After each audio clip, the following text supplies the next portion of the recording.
খ্রিস্টানদের কৃষ্টি কালচার আমাদের মধ্যে প্রবেশ করবে। পহেলা বৈশাখে সূর্য উদিত হওয়ার আগে ফজরের নামাজকে বাদ দিয়ে রমনার বট মনে সেখানে পান্তা আর ইলিশ খাওয়ার জন্য সেখানে আমরা দলবদ্ধভাবে সারিবদ্ধভাবে সেখানে আমরা চলে যাব, সেখানে আমরা চলে যাচ্ছি। অথচ এই সংস্কৃতির সাথে বাঙালি জাতির মুসলিম জাতির ন্যূনতম কোনো সম্পর্ক নেই।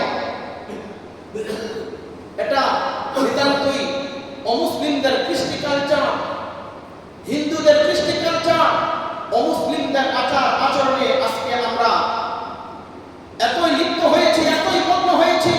তাদের এই কৃষ্টি কালচার আমাদের কাছে এতই প্রিয় হয়, এত মধুর হয়, বলে তাদের অনুসরণ অনুকরণ করতে আমাদের বড় ভালো লাগে।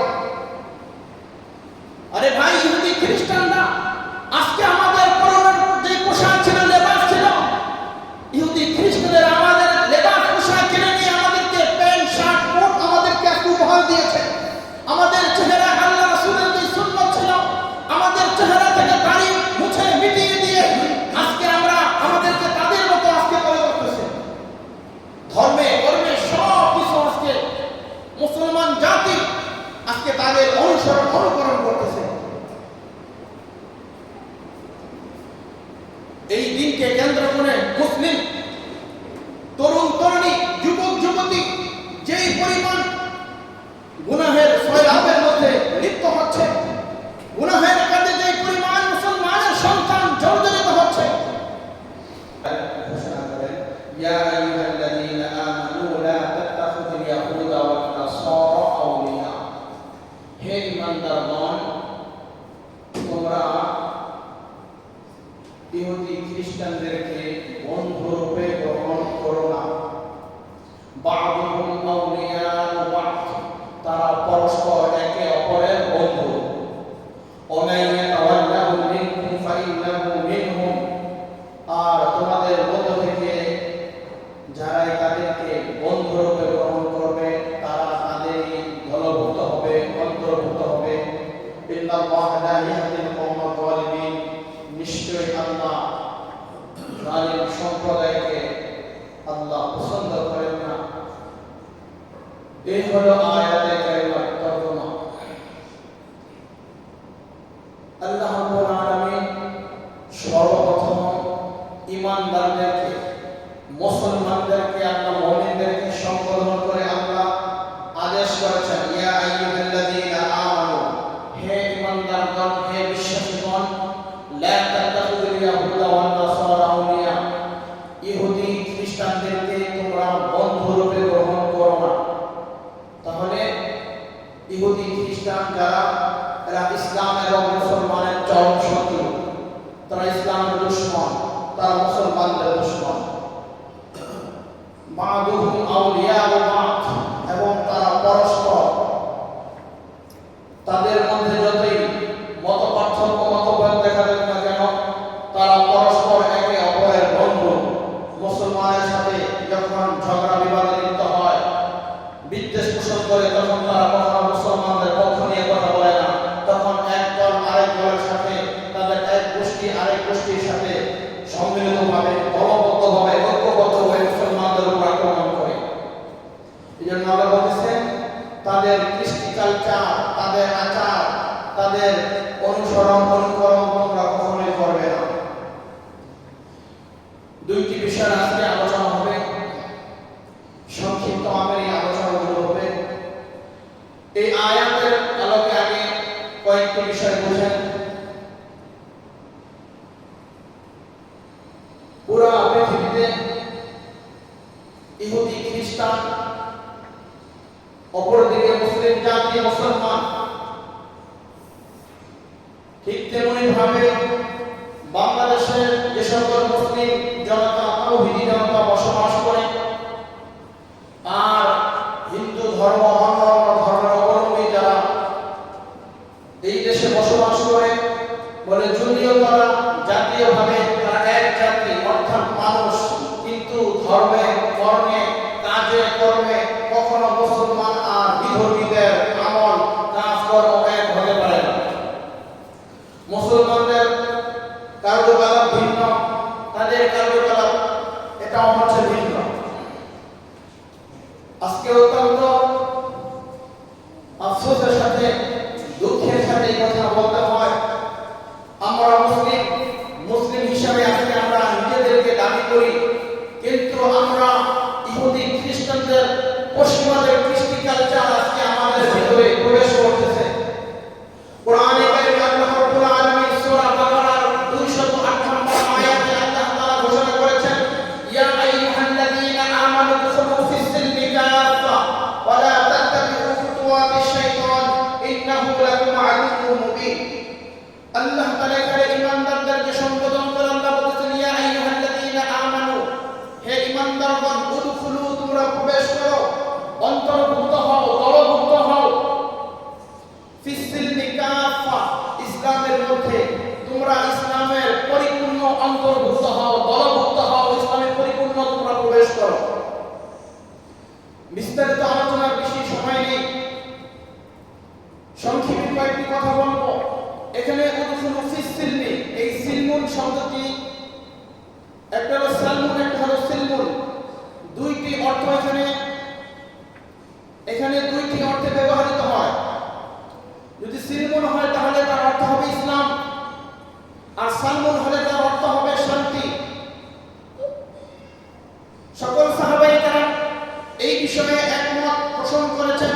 এখানে সিলমুন দ্বারা উদ্দেশ্য হলো ইসলাম, অর্থাৎ মুসলমানদেরকে, ঈমানদারদেরকে সম্বোধন করে আল্লাহ বলেন, হে ঈমানদারগণ, তোমরা পরিপূর্ণভাবে ইসলামের দলভুক্ত হয়ে যাও, ইসলামের অন্তর্ভুক্ত হয়ে যাও।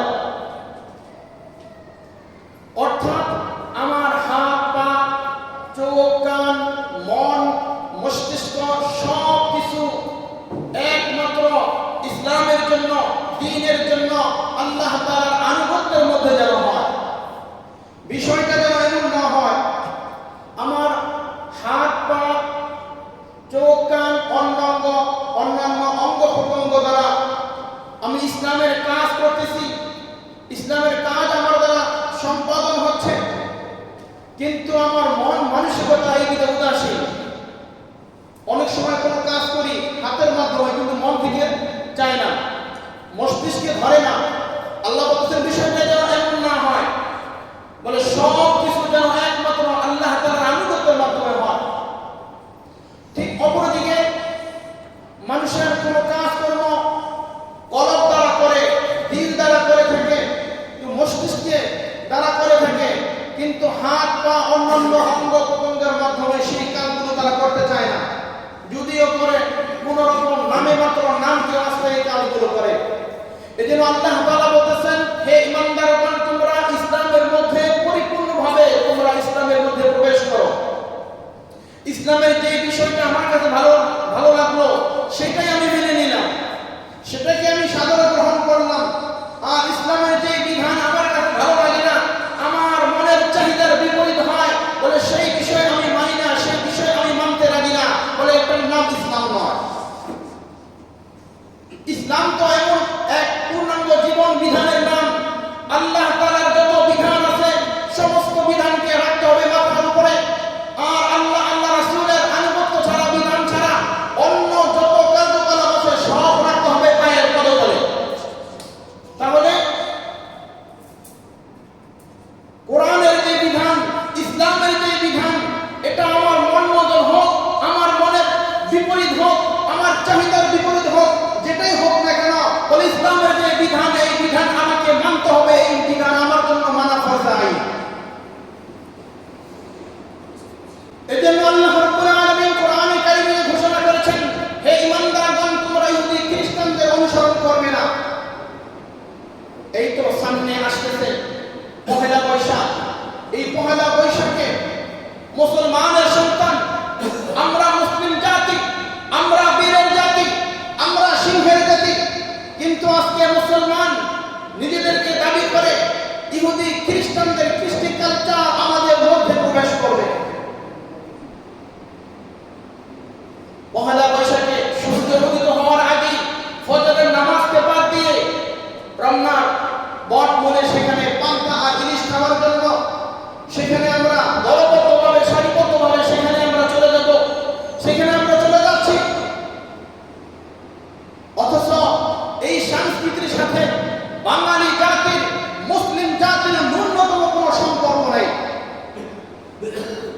এটা নিতান্তই অমুসলিমদের কৃষ্টি কালচার, হিন্দুদের কৃষ্টি কালচার, অমুসলিমদের আচার আচরণে আজকে আমরা এতই লিপ্ত হয়েছি, এতই মগ্ন হয়েছি।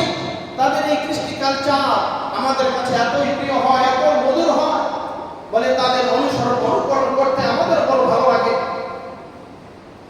আরে ভাই, ইহুদি খ্রিস্টানরা আজকে আমাদের পরনের যে পোশাক ছিল, লেবাস ছিল, ইহুদি খ্রিস্টানদের আমাদের লেবাস পোশাক কিনে নিয়ে আমাদেরকে প্যান্ট শার্ট কোট আমাদেরকে এক উপহার দিয়েছে। আমাদের চেহারা আল্লাহ রাসূলের যে সুন্নাত ছিল, আমাদের চেহারা থেকে দাড়ি মুছে মিটিয়ে দিয়ে আজকে আমরা আমাদেরকে তাদের মতো আজকে করে করতেছে। ধর্মে কর্মে সব কিছু আজকে মুসলমান জাতি আজকে তাদের অনুসরণ অনুকরণ করতেছে। এই দিনকে কেন্দ্র করে মুসলিম তরুণ তরুণী, যুবক যুবতী যেই পরিমাণ গুনাহের সয়লাবের মধ্যে লিপ্ত হচ্ছে, গুনাহের কাজে যেই পরিমাণ মুসলমানের সন্তান জর্জরিত হচ্ছে, আজকে দেখা যাচ্ছে পুরা পৃথিবীতে কত ধরনের মেলা, বলে কম্পিউটার মেলা, মোবাইলের মেলা, শিল্প মেলা, বই মেলা, কত মেলা, বলে বিভিন্ন মেলার মাধ্যমে আজকে মুসলমানদেরকে ঈমান হারা করার জন্য, মুসলমানদেরকে ইসলাম থেকে দূরে সরানোর জন্য এক পায়তারা চলতেছে। পহেলা বৈশাখের এক মেলা, এই ইহুদি খ্রিস্টানদের একটি কৃষ্টি কালচার, এই মেলার মধ্যে কত মুসলমান অংশগ্রহণ করবে, কত মানুষ এই দিনে নিজের গালে নারী পুরুষ উল্কি আঁকবে।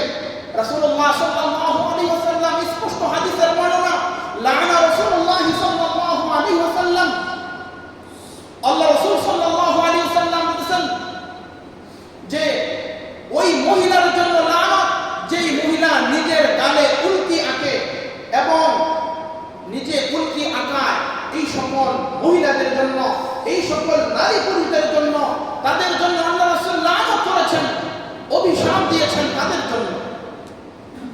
সাথে সাথে আল্লাহ রাসূল সাল্লাল্লাহু আলাইহি ওয়াসাল্লাম এই কথা আমাদেরকে জানিয়ে দিয়েছেন, মান তাশাব্বাহা বিকাওমিন ফাহুয়া মিনহুম, যেই ব্যক্তি যার সাদৃশ্যতা অবলম্বন করবে ওই ব্যক্তি তাদের দলভুক্ত হবে, তাদের অন্তর্ভুক্ত হবে। সুতরাং আজকে আমি মুসলিম, নিজেকে মুসলমান বলে দাবি করি, আজকে ইহুদি নাসারা খ্রিস্টানদের কৃষ্টি কালচার আজকে আমাদের মধ্যে চলে আসতেছে। রাসূল কারীম সাল্লাল্লাহু আলাইহি ওয়াসাল্লাম লম্বা হাদিসের আলোচনা পেশ করেছেন। আল্লাহ রাসূল বলেছেন, ইদা ফাতাকাল হায়া ফাফআল মা শি'তা, যখন মানুষের লজ্জা বিলুপ্ত হয়ে যাবে তখন মানুষ যা ইচ্ছা তাই করবে। বেহায়াপনা, বেলাল্লাপনা, যত ধরনের অশ্লীলতা যা কিছু রয়েছে বলে এগুলোর মধ্যে মানুষ লিপ্ত হবে। আল্লাহ রাসূল বলেছেন, আল হায়াউ শু'বাতুম মিনাল ঈমান, লজ্জা হলো ঈমানের একটি অঙ্গ, ঈমানের একটি শাখা প্রশাখা। যে ব্যক্তির লজ্জা নাই তার কোনো ঈমান নাই। আজকে যদি লজ্জা আমাদের মধ্যে থাকতো, হায়া যদি আমাদের মধ্যে থাকতো, তাহলে আজকে মুসলমান এভাবে গুনাহ হয়ে আজকে জর্জরিত হতে পারতো না। কোরআনে কারিমে আল্লাহ তাআলা সূরা বনী ইসরাঈলে আল্লাহ তাআলা বলেছেন, ওয়ালা তাকরাবুজ যিনা ইন্নাহু কানা ফাহিশা ওয়া সাআ সাবিলা। আল্লাহ তাআলা বলেছেন, ওয়ালা তাকরাবুজ যিনা,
চাই সে নারী হোক, চাই সে পুরুষ হোক, তার প্রতি আল্লাহর লানত।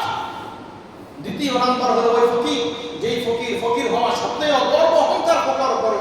তৃতীয় নাম্বার ওই শাসক, যে শাসক তার প্রজার উপরে জুলুম অত্যাচার করে। এই তিন ব্যক্তির উপরে আমার আল্লাহ নারাজ, আল্লাহ অসন্তুষ্ট, তাদের প্রতি আল্লাহ সন্তুষ্ট না। তাহলে বিভিন্ন বর্ণনার মাধ্যমে এই কথা আমাদের মাঝে স্পষ্ট হয়ে গেল যে ইহুদি খ্রিস্টানরা কখনো আমাদের বন্ধু না, তারা কিয়ামত পর্যন্ত আমাদের বন্ধু হতে পারে না। সুতরাং যারা আমাদের বন্ধু না, যারা আমাদের দুশমন, যারা ইসলামের দুশমন, যারা মুসলমানের দুশমন, তাদের কৃষ্টি কালচার কখনো মুসলমান অনুকরণ করতে পারে না। সময়ের স্বল্পতার কারণে পহেলা বৈশাখের ইতিহাস বিস্তারিতভাবে তুলে দেওয়ার সুযোগ হচ্ছে না, সময় হচ্ছে না। আরেকটি বিষয় যেহেতু আলোচনা করতে হবে, তো মুসলমান আমাদেরকে সতর্ক থাকতে হবে। আজকে মুসলমানদের আমল আখলাক খারাপ হওয়ার কারণে আজকে মুসলমান নির্যাতিত, নিপীড়িত। আজকে ফিলিস্তিনের মুসলমানদের দিকে তাকিয়ে দেখেন, আজকে কিভাবে তাদেরকে শাহাদাতের পেয়ালা পান করানো হচ্ছে। ফিলিস্তিন সম্পর্কে